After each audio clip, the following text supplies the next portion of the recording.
Mr. Toastmaster, and welcome guests. So tonight I have the great pleasure of inviting Harjeet for his speech. Harjeet joined Toastmasters in June of last year, and since then he's been on a roll. I don't know if some of you who have heard his speeches, every speech is very inspirational. I really like all these speeches. And you can see that he's developed as he's done each of the speeches. So it's an honor for me to evaluate you today. Harjeet is doing the Pathways program, and he is doing Presentation Mastery. He's actually doing the last speech of the second level. The speech that he's doing is about Toastmaster mentoring. And the purpose of the speech is to share some aspect of a previous experience as a protege. One of his personal objectives that he's asked me to look out for is the use of pauses effectively. So let's welcome Harjeet with a speech titled "See the Light."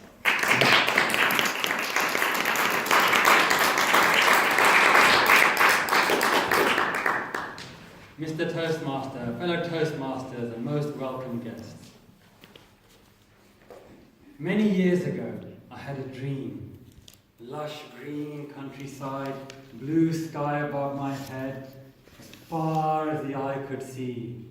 And I was pleading, God, you are everywhere. God, you are everywhere. But where are you? I want to know you for myself. I want to love you.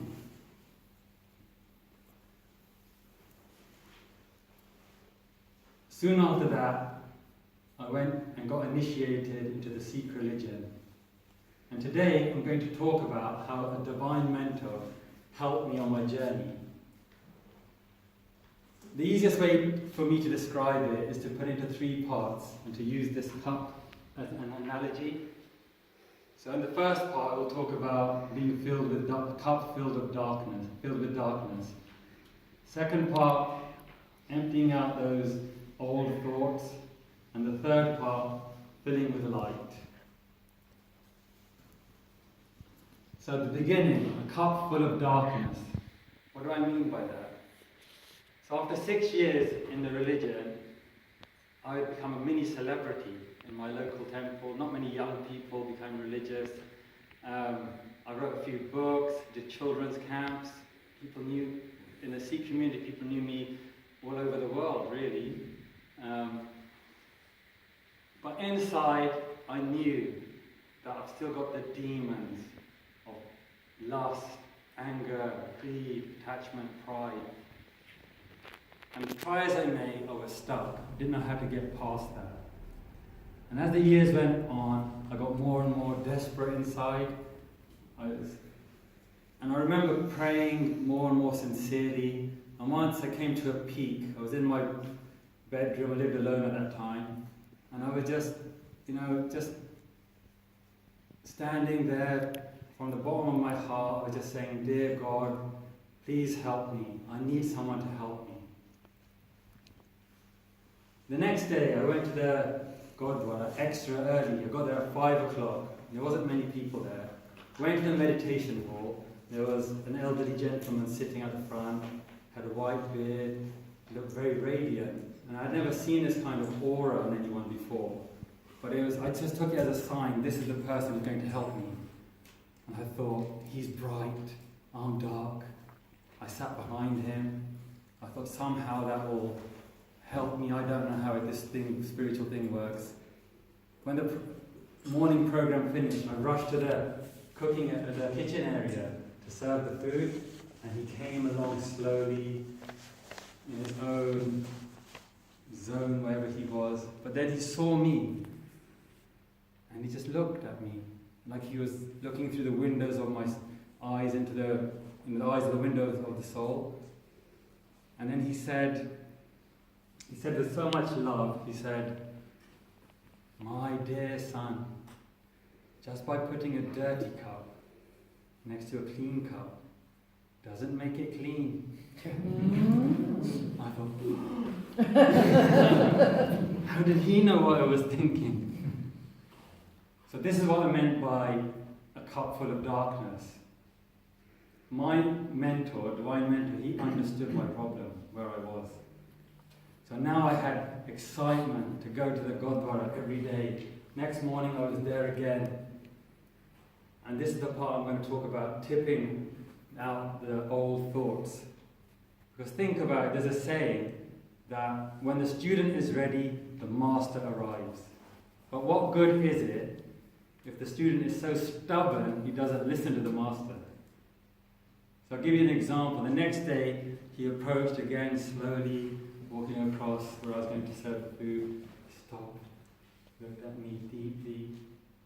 And then I was standing there with a blue turban on top of another blue turban, a blue outfit, the Sikh warrior uniform, not just one ceremonial sword, but two, and a big bushy beard in those days.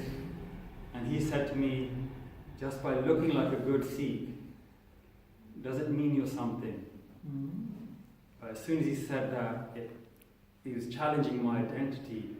My pride got provoked. All these thoughts came on my mind. How dare he say that? Doesn't he know about the 10th Guru? He made us into warriors. He gave us this uniform. I was about to start. And then the voice came in my head. You hold on. You were in darkness. He's in the light. Shut up. So this is what I meant. So I tipped out my old wisdom, ready to receive whatever he was going to tell me with an open mind. That takes me on to the third part, filling with light. So over the next 2 years, whenever I went to the Gurdwara, if I met him, which is quite often, I was just in awe. What would he say? And whatever he said, I would try and put it into practice. Cooking, cleaning, washing, wiping, getting up early in the morning, meditating, go to work, come back again to the Gurdwara, meditate more, go to sleep at 9 o'clock, wake up at 3 o'clock, have a shower, pick him up in the morning, come to the Gurdwara again. Day in, day out, day in, day out, Saturday, Sunday, 9 months. He was so disciplined, tagging on to him made me so focused. And at the end of that, 9 months, I just was so extreme in my mind. I just prayed to God, either you come now or I will die. I will die trying, or you come now. I can't do this anymore. So I took a week off work, meditated day and night, and the third day, that energy arose, like the cup is being filled with milk, the energy rose, and it just, where the darkness is, suddenly a pinpoint of light came, and it turned into a sun, and I just felt like I merged into it. It's a beautiful, blissful experience. It's like if you spend your whole life eating a banana skin, and suddenly you taste the fruit, the actual banana, and then you realize, wow, these divine souls, why they made so much sacrifices. So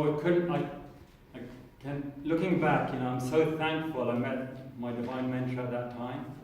And just to recap, that I was on a spiritual journey, but I was stuck. The divine mentor understood I was a cup full of darkness, tipped it out, and helped me, showed me the way to fill with light.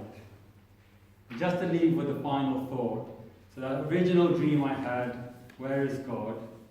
But then many years later I had another dream that said, with love in your heart, know God is right there. So wherever there is love, know that God is there, and that's in your heart. Thank you.